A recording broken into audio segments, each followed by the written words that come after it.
Hi viewers, welcome to our channel. ప్రస్తుతం మనతో పాటు భరద్వాజ్ గారు సీనియర్ జర్నలిస్ట్ ఉన్నారు. వారితో ఒకసారి మాట్లాడదాం. సార్ నమస్కారం. సార్ నమస్తే అండి.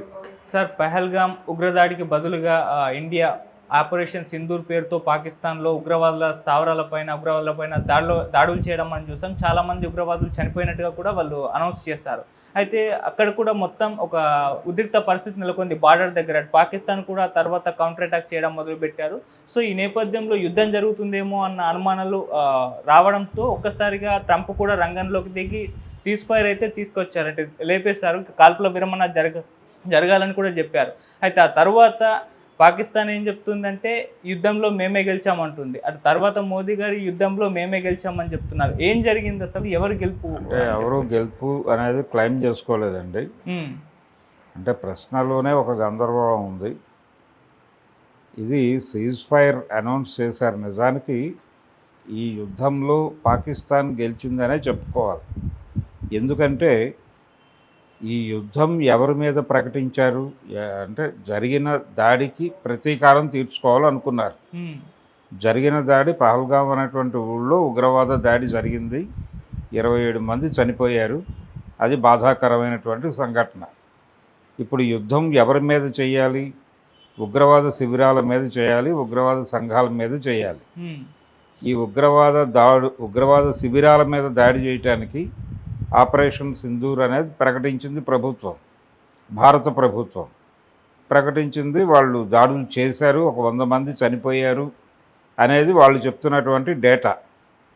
అయితే ఈ క్రమంలోనే, అంటే ఆ ఇన్సిడెంట్ జరిగిన మరుక్షణం నుంచే పాకిస్తాన్ మీద సర్జికల్ దాడులు జరగాలి అని ఒక డిమాండ్ భారతీయుల నుంచి వినిపించడం మొదలైన సందర్భంగా చాలామంది రకరకాలుగా వ్యాఖ్యానాలు చేశారు. ఫైనల్గా ఉగ్రవాద శిబిరాల మీద దాడి అనేది అక్కడితో ఆగకుండా పాకిస్తాన్ వైపు టర్న్ అయింది. పాకిస్తాన్ వైపు టర్న్ అవటం అంటే ఏమిటి? భారత ప్రభుత్వం ఉద్దేశం ఏమై ఉంటుంది అంటే పాక్తో యుద్ధం అన్నారు. తర్వాత పాక్ ప్రధాని ఇంటి దగ్గరలో దాడి చేశామన్నారు. తర్వాత 2-3 ఎయిర్ బేస్ల మీద దాడులు జరిగినాయి ఇటు నుంచి. అయితే సివిలియన్స్కి ఎటువంటి హాని జరగలేదు, మేము ఆ స్థాయిలో దాడులు చేయగలమని మాత్రమే చూపించడం కోసం ఈ దాడులు జరిగాయి అనేది ఒక జస్టిఫికేషన్ డైలాగ్ వినిపించింది. దాన్ని నిజమే అనుకుందాం, దానిలో ఎటువంటి డిస్ప్యూటు చేయొద్దు. అది వాస్తవమే అని నమ్మినప్పటికీ వీళ్ళు తమ కెపాసిటీ ప్రూవ్ చేసుకోవడానికి పాకిస్తాన్ మీద టార్గెట్ చేశారు. వీళ్ళు ఒరిజినల్గా వీళ్ళ లక్ష్యం ఏమిటి? ఉగ్రవాద శిబిరాలు. అంటే ఈ ఉగ్రవాద శిబిరాల మీద దాడిని పాకిస్తాన్తో యుద్ధంగా మార్చేటువంటి ఒక ప్రయత్నం కనిపించింది. ఈ ప్రయత్నాన్ని కనుక జాగ్రత్తగా గమనిస్తే ఉగ్రవాద దేశంగా పాకిస్తాన్ని ఇట్సెల్ఫ్ ఒక ఉగ్రవాద శిబిరంగా, పాక్ ప్రభుత్వాన్ని ఉగ్రవాదుల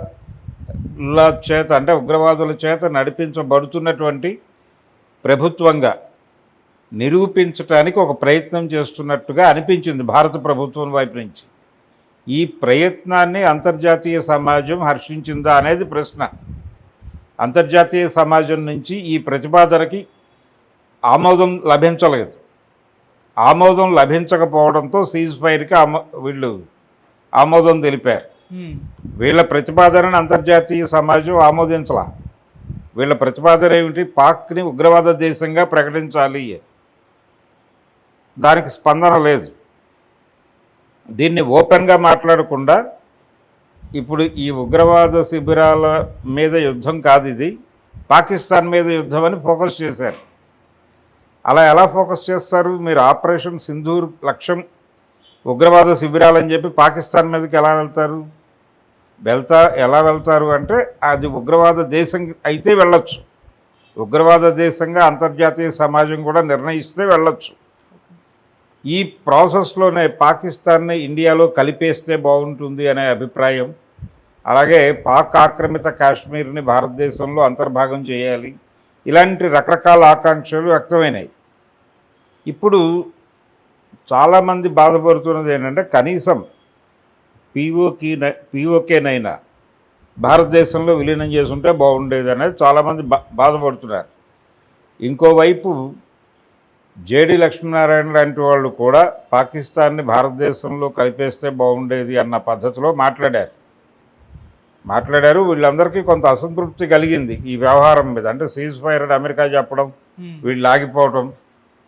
అయితే ఈ ఆగిపోయిన దాని మీద నెగిటివ్గా ప్రచారం జరుగుతోందనే ఉద్దేశంతో, అంటే పాకిస్తాన్ వాళ్ళు కొన్ని కవింపు చర్యలకు పాల్పడ్డారని, ఈ నేపథ్యంలో యుద్ధం కొనసాగుతున్నట్టుగానే భావించాలని చెప్పే పద్ధతిలో మన రక్షణ శాఖ నుంచి 2-3 ప్రకటనలు వచ్చినాయి. ఇవన్నీ గమనిస్తే అంటే పాకిస్తాన్ మీద వీళ్ళు కవింపు చర్యలు చేస్తూనే ఉంటారు, పాకిస్తాను కవింపు చర్యలు చేస్తూనే ఉంటుంది, ఈ రాజకీయ క్రీడ నడుస్తూ ఉంటుంది. ఈ మధ్యలో అనవసరంగా కొంతమంది జవానులు, కొంతమంది సివిలియన్స్ చనిపోతూ ఉంటారు అనేది అర్థమైంది మనకి. అయితే భారత ప్రతిపాదన, భారతదేశం పాక్లో 2-3 దాడులు చేయటం ద్వారా వాళ్ళు కల్పించినటువంటి వాతావరణం ఏమిటి? పాకిస్తాన్ ఉగ్రవాద దేశంగా ప్రకటించాలి అనేది. ఆ మాట అనేసుంటే ఇమ్మీడియట్గా పాకిస్తాన్ని అంటే కంట్రోల్లోకి తీసుకునేవాడు. కానీ ఆ పరిస్థితి అంతర్జాతీయ సమాజం నుంచి రాలా. సార్, కొంతమంది టెర్రరిస్టులు చనిపోయినప్పుడు వీళ్ళు ప్రభుత్వ లాంఛనాలతోటే వాళ్ళని అంత్యక్రియలు నిర్వహించారు. వాళ్ళు మొత్తం ఆర్మీ రావడం, ప్రభుత్వాల నుంచి కూడా రావడం, ఆ వీడియోలన్నీ కూడా వైరల్ అయిపోయాయి పాకిస్తాన్లో. సార్, అప్పుడు టెర్రరిస్టులు చనిపోయినప్పుడు ప్రభుత్వ లాంఛనాలతో వాళ్ళకి అంత్యక్రియలు జరిపించారు. అంటే టెర్రరిస్టులకు మద్దతు తెలుపుతుందని చెప్పడానికి ఇదే బెస్ట్ ఎగ్జాంపుల్. టెర్రరిస్టులు అని వాళ్ళు ఏమైనా ప్రకటించారా? మేము టెర్రరిస్టులకు అంత్యక్రియలు చేస్తున్నాము అని పాకిస్తాన్ ప్రభుత్వం ఏమైనా ప్రకటించిందా? వాళ్ళని అమరవీరులుగా గుర్తించిందా? సైన్యం చనిపోయి ఉంటే వాళ్ళకి అంత్యక్రియలు చేసుంటారు, కానీ దాన్ని ఎలాగో ప్రొజెక్ట్ చేసి ఉండొచ్చు బయట. ఈ సర్క్యులేట్ అవుతున్నటువంటి వీడియోల్లో ఒక మనోభావాలు రెచ్చగొట్టడానికి సర్క్యులేట్ చేస్తున్న వీడియోలు కూడా చాలా ఉన్నాయి. అలాగే ఉద్రిక్తతలు రేపేటువంటి వీడియోలు కూడా ఉన్నాయి. ఉగ్రవాదులకి పాకిస్తాన్ సహాయం చేస్తోంది అనే మాట అంగీకరించినప్పటికీ పాకిస్తాన్ని ఉగ్రవాద దేశంగా ముద్ర వేసేటువంటి మద్దతు లభించలేదు భారత్కి అనేది వాస్తవం.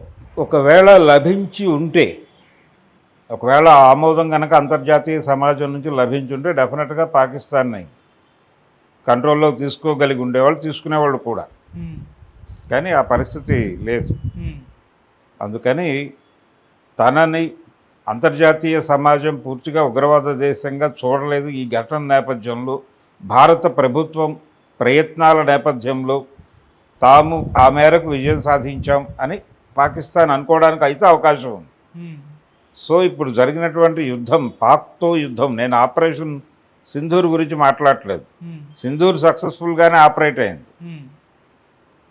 వాళ్ళు ఉగ్రవాద శిబిరాల మీద దాడి చేస్తూ ఉన్నారు, చేశారు, 100 మందిని చంపామని చెప్పారు. ఓకే, దాంతో ఇబ్బంది లేదు, ఎవరికి డిస్ప్యూటు లేదు. కానీ పాకిస్తాన్తో యుద్ధం చేయాలంటే కొన్ని పద్ధతులు ఉంటాయి, అవి లేవు అక్కడ. అవి లేకపోవడం వలన గెలిచారో ఓడారో తెలియని పరిస్థితి. గెలుపు అని వీళ్ళు క్లెయిమ్ చేసుకుంటున్నారు, వాళ్ళు ఇంకా క్లెయిమ్ చేసుకునే ధైర్యం చేయట్లేదు. కానీ పైనుంచి చూస్తే మాత్రం పాకిస్తాన్ గెలిచింది అనే అభిప్రాయం కలగక మానదు ఎవరికైనా. సార్, అలాగే ఈ కాల్పుల విరమణ పట్ల అంటే నెటిజన్స్, జనాలు పెద్ద అసంతృప్తి వ్యక్తం చేస్తున్నారు. ఉగ్రవాదాన్ని పూర్తి స్థాయిలో నాశనం చేస్తుంటే బాగుండేది, ట్రంప్ వచ్చి అనవసరంగా వీళ్ళ మధ్య అంటే ఒప్పందాన్ని కుదిర్చి సీజ్ ఫైర్ తీసుకొచ్చారు అని చెప్పేసి అలా ఆ రకంగా అయితే పోస్టులు పెడుతున్నారు సార్. మరి దీన్ని మోదీ గారి ప్రభుత్వం అంటే కాస్త నెగిటివిటీ రావడం చూసినా ఎలా హ్యాండిల్ చేస్తుందంటారు సార్? ఇది ప్రజాభిప్రాయమే. ఈ అభిప్రాయాలు వాళ్ళకే అవసరమే. ఇప్పుడు అమెరికా చెప్పింది కాబట్టి సీజ్ ఫైర్కి మేము ఆమోదం తెలుపుతున్నాం అన్నారు, కానీ అంటే రక్షణ శాఖ నుంచి వస్తున్నటువంటి మాటల్లో ఎక్కడా కూడా వాళ్ళు యుద్ధాన్ని విరమించే మూడ్లో ఉన్నట్టుగా కనిపించడం లేదు. ఓకే, అంటే పాకిస్తాన్ వైపు నుంచి కూడా కవ్వింపు చర్యలు జరుగుతున్నాయి. ఒక కల్నల్ ఎవరో చనిపోయారు, ఇవన్నీ తెలుస్తున్నాయి జనాలకి. ఈ నేపథ్యంలో ఆ సీజ్ ఫైర్ పక్కన పెట్టి యుద్ధానికి వెళ్ళినా వెళ్ళొచ్చు. యుద్ధ ప్రమాదం పూర్తిగా నివారించబడింది అని అయితే అనుకోనక్కర్లేదు, ఉంది, స్టిల్ ఉంది, అలా ఉంచాలని అనుకుంటున్నాడు మోడీ గారు కూడా. ఎందుకు ఇమేజ్ ప్రాబ్లం అవుతుంది ఆయనకి, పొలిటికల్ ప్రోగ్రామ్కి ఇది హర్డిల్ అవుతుంది, ఇక్కడ బ్యాడ్ ఇమేజ్ వస్తాయి. కాబట్టి ఎలాగైనా సరే తాను గెలిచినట్టుగా ప్రపంచం అనుకోవాలనుకుంటున్నాడు ఆయన. ఆయన ప్రతిపాదన ఏదైతే ఉందో, ప్రాథమిక ప్రతిపాదన అంటున్నాను నేను, ప్రాథమిక ప్రతిపాదన ఏదైతే పాకిస్తాన్ని ఉగ్రవాద దేశంగా అంతర్జాతీయ సమాజం ముందు నిలబెట్టగలను అని అనుకున్నటువంటి ప్రయత్నం అయితే వర్కౌట్ అవ్వలేదు. ఓకే, అందుకని పాకిస్తాన్ గెలిచింది అని అనుకోవాల్సి వస్తుంది. Okay sir, thank you so much. Thank you.